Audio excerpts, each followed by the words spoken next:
Hello, everyone. Happy Friday. So my name's Renat, and I'll be taking over for Scott for today's weekly stock talk. Hi, Ben. How are you? Doing well. How are you? I'm good. So let's just jump right into it. This week we saw that the Bank of Canada raised rates again, and now it's sitting at around 5%. Was that a surprise? Was it shocking in any way? I think not super surprised this time because I think their last meeting surprised us with the rate increase. They'd been talking, most of the Fed governor's been talking about raising one more time. Our chief economist put out a paper this week just talking about how he respectfully disagrees with the decision, that rates are plenty tight and that there's no real need for it.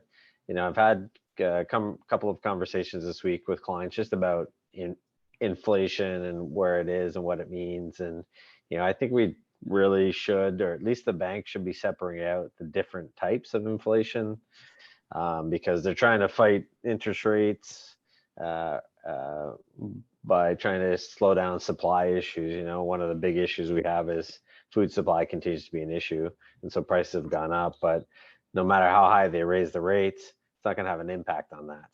So I think that they're doing the wrong thing to try to fight this inflation. So not a big surprise, but they went ahead anyways. Did anything else big happen this week? I think the other kind of big thing would have been in crypto space. We saw, I believe it was yesterday, actually, Ripple, which is cryptocurrency. They had a case where the judge kind of ruled in their favor, effectively saying that the purchase of Ripple on an exchange was not a security transaction. And so this was a pretty big case for crypto and for Ripple. So you saw a pretty big move in some of the names, with Coinbase up about 25% yesterday, and most of the major crypto companies having big days yesterday on the back of that news. So I'd say that was the other big thing that we saw. Okay.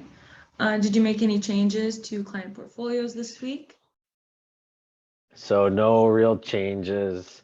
Continue to think that there's, real mixed opportunities here where we're seeing some stocks at their highs, so there's opportunities to sell.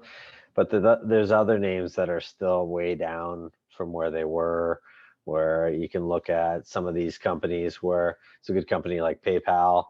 PayPal is a great business. The stock's still down 50+% from its highs. So there's companies like that, and Under Armour, which is another consumer brand that's down close to 70% from its highs still. So I think there's lots of opportunities, but more been cautious, just waiting. And we had a pretty good week with stocks and bonds going up together this week. Okay. Are companies starting to raise capital again? Have you seen any bonds or stocks issued? So there's only one this week, was a REIT raised some money in Canada.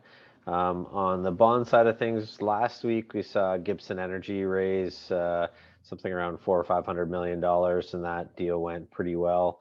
But still pretty quiet. I'm surprised because stocks have moved up here. I would have expected more of these companies would be looking to raise capital as the market has gone up. Typically, that's what's happened. But it's been actually quite quiet with capital raises here. Okay. Are we ready for some charts? I think so. I think we should be. Okay. Let's go. Let's do it. All right.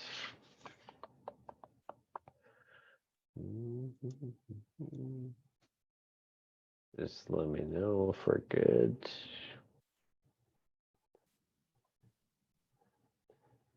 Perfect. I can see Good. that. Yeah, okay, Yeah. perfect. Yeah, so as we look at, I talk a little bit about rates. So this was, I think, a great piece. So this is what the National Bank put out, our economists, just after the rate announcement. So, as I've been commenting on too, I think I don't know what they're looking at when they're commenting on how the economy is hotter than we expected, and so on and so forth.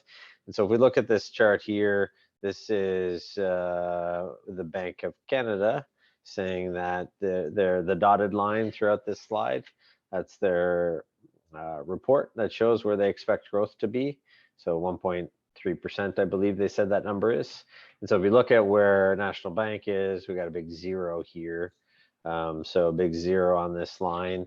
Effectively, we think there's no growth, recessionary data. And so if we look at the other banks, obviously you can see BMO is there, probably the highest of the Canadian banks, saying that they expect 1% growth. And then if you look at the others, all of them are headed lower.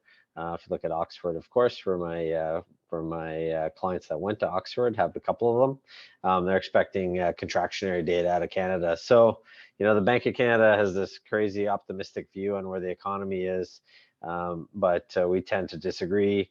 Why this is relevant, obviously, is from a perspective of what happens to asset prices if we're right and they're wrong. If we are right and they're wrong, then we should see yields move down quite significantly, rates get cut, bonds go up, and so it's important to continue to follow that. So we've talked a little bit about over the multiple weeks about immigration in Canada and housing and so on and so forth. Certainly I could talk about housing a lot, but I won't go on to it in too much detail. But if we look at this is Bank of Canada's data. They're showing a huge drop in the amount of people moving to Canada in the back half of this year, which doesn't line up with any of the other forecasts they put out. So effectively, they think that there'll be a contraction in the amount of people immigrating to Canada. Seems a bit unsure where they're getting the data, but that's a bit of a surprise, I think, potentially where they get a lot of their numbers from how the housing market's going to react, how interest rates are going to react. And so we continue to try and track what they're doing and how they're thinking. And so if we look at the US, this is US rate expectations. And so US rate expectations, so they're calling, current market environment, and I had this conversation with a client today, is they said, where are rates a year from now, plus or minus? And so, when we think about that, the market right now is pricing in smooth sailing, we'll say, from an economic perspective. The markets in both Canada and the US are effectively saying that we're going to have the Goldilocks type scenario that the central bankers are dreaming of. And so if we get that kind of backdrop, then you're still seeing 3 cuts by next year. You get the overnight rate in the US moving down roughly 1% from where we are today. And so that would be interesting to see how that happens. My view is the tightness of the financial conditions actually make rates fall faster, but this is presently what the market is pricing in today. And so if we look at inflation, and so in one of my dailies this week, I put out kind of that month-over-month inflation number, which Powell tends to quote over time. He quotes CPI X shelter. That seems to be the one that he's liked the most. CPI X shelter had a 1.4% inflation print, which is well below their 2% target. So, as we start to approach whether they raise rates or not this month, those would have a major impact around how Powell makes his decisions. So not this Wednesday, but the following Wednesday, we have the rate announcement. So we'll continue to watch that. But presently, the data continues to line up with what we've been saying, which is inflation continues to slow. And right now, it actually continues to slow a lot faster than presently what the US Central Bank thinks. So this is, as I'm sure many have followed in the media, have watched, this is Canada record population growth. And so when we look at housing, there's 2 parts to it, and there's actually probably a million parts to it, which we could talk about for a long period of time. But 2 parts to it, I think, from the perspective of there's tight rate financial conditions right now, and then you have a record amount of people coming to Canada. So as I've spoken a long time about, on the best year, Canada builds 250,000 houses a year. If we're getting 1 million or even 500,000 and new people coming to Canada a year, there's not enough supply to support that. So you have high rates and you have limited supply. So you get a continue kind of conflicting events that are happening right now in the Canadian housing market. So, when I get questions around, is this going to be a housing sell-off like 2008 in Canada? And my answer, because of the conflicting views, is no. I think we have an insulated floor as a result of the amount of people that are looking to buy houses, but this tight financial conditions continue to put overhead pressure on the market right now. So I'll just have a comment on crypto, as I like to do one slide on it at least once a week, just to really think about this, because as I talked a little bit about Ripple at the start, and then if you've been following, Larry Fink's been around toting his new spot Bitcoin ETF that he's hoping the SEC approves. Larry Fink is the CEO of BlackRock, and BlackRock manages $9 trillion, we'll say, plus or minus, largest asset manager in the world. He's effectively going on all of the stations saying, Bitcoin ETF is going to be like the gold ETF of 25 years ago when it started. So it democratized the ability to access this. And so as we think about this, Larry plays a major role in how things get done. And so one of the often questions I get from people is, isn't there a lot of money laundering and criminal activity in the Bitcoin space? And so I thought this was a worthwhile take to look at, because, I know that actually, at least in Bitcoin sits on the public blockchain. So any transaction that happens there, it's public record. You can go and see who did that. So the ability to transact illegally is quite low relative to actual cash.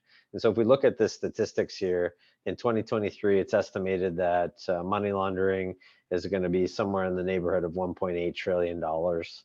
And then if we look at this past year, it was a little bit less than that, but still way north of $1 trillion of money laundering in either cash or in bank accounts, illegal activity. And if you look at the actual money laundering in the crypto space, this is all of crypto, was 23 billion of that overall 1.5 trillion, we'll say that was in 2022.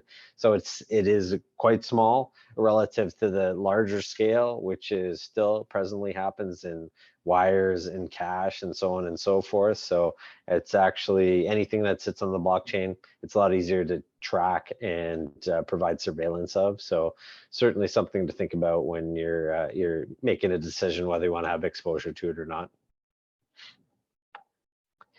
That's it on the charts today. Okay, my camera's not working. Okay, there we go. Okay, so we do see Thread, the new Instagram social media platform. It's making its way to compete with Twitter right now. So what are your thoughts on that? Yeah, I mean, I think it's definitely interesting. It's been an easy transition for people that use Instagram, as you know, so you can connect your contacts very easily, and so that's a positive. I think it'll be interesting to see how it evolves. Because for how I use Twitter, I use it kind of as a financial source. So I've curated my group of people that I follow in there that's interesting. There's a couple of finance social media guys that I follow and think that Musk is doing a pretty good job since he's taken over it with Twitter. And so I think it'll be interesting to see how it's used. I think Zuckerberg's trying to come up with the kind of that same town square idea that Musk has, where this is where you go and argue about things. So far for me, I still would lean towards Twitter, but it'll be interesting to see how it evolves. And what are you expecting to see for next week? Next week, we should probably have a bit of a quieter week now that rates have been announced in Canada. We'll see how that plays out. Canadian banks continue to be under pressure, so I'd be watching that to see what effects that may have. Crypto's had a pretty big week here, so I'd be following that to see what the follow through is there. If they do get approval on the ETF, that'll be quite interesting. And tons of economic data still to come out of Europe and the US, so we'd be watching that closely, but nothing's really changed overall in my view that growth and inflation continue to slow. You want to have exposure to high quality bonds, and maybe that that actually triggered. I had a bit of a conversation with a client just about individual bonds versus ETFs. And so I think we can take that as a discussion point for next week.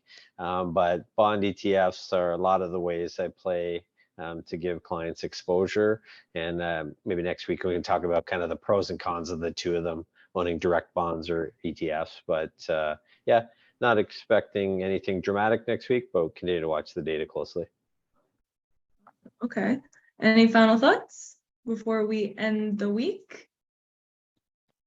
I don't think so. What have you had for requests from clients lately? Has there been anything interesting that you've seen come across? What have people been doing or looking for? It's just a lot of transfers and contributions and kind of just getting things organized, especially in terms of any documents. If we do reach out to you, please reply to me. I'm just trying to do my job. Trying to get the files cleaned up for Just sure. trying to We get the appreciate files that. clean, keep all of your information in an organized and secure way. So we would really appreciate all of your help. So that's kind of my input for the week. Fantastic. That's great. Perfect. Okay. Well, you guys have a very nice weekend. Enjoy your weekend, Ben. And Thanks, you we too. will talk next week. Sounds good. Take care. You too. Bye.